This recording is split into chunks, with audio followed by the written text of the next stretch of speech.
वो मैं ये कह रहा था कि अगर आपने हमारा चैनल अभी तक सब्सक्राइब नहीं करा तो अब भी कर दो, नहीं तो बड़ा पछताओगे, बड़ा पछताओगे।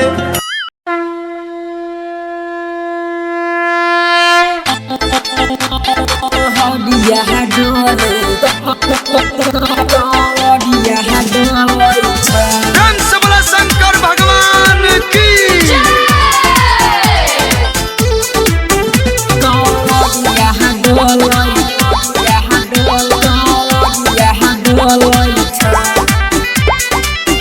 दिनवा सुहावन लागै छ, बड़ी मन भावन लागै छ।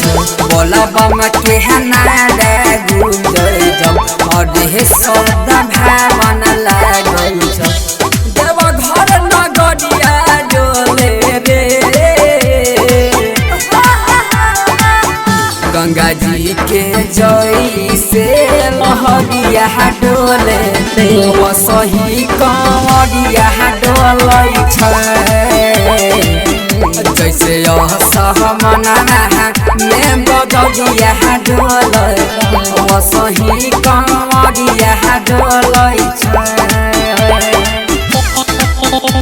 लहरिया डोले अभी आप सब सुन रहे हैं एम कुमार गुप्ता की शानदार प्रस्तुति, शानदार प्रस्तुति। सूरज मुर्तंग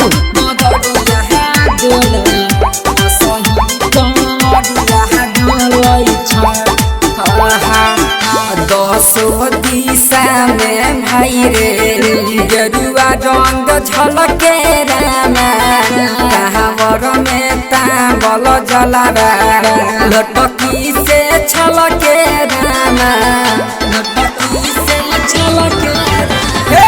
भोला बाबा जी के गंगा जी के निमन नीर लागै छै। बाबा दुआरिया में भगतन के बहुते हो भीड़ लागै छै। सहर बजरिया डोलै छै, गंगा जी के जई से लहरिया डोलै, वो सही कंवरिया डोलै छै। नीचे असहमना में बदलिया डोलै, वो सही कंवरिया डोलै छै।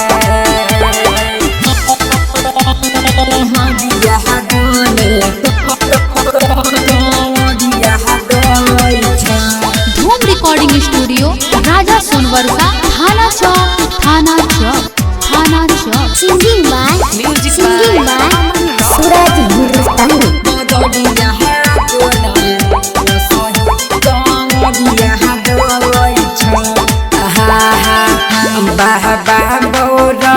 हवा के अजबे छै माया रामा, जिंदगी बन जाई छै ओकर, जेकरा पन देखाबै दया, जेकरा पन देखाबै दया।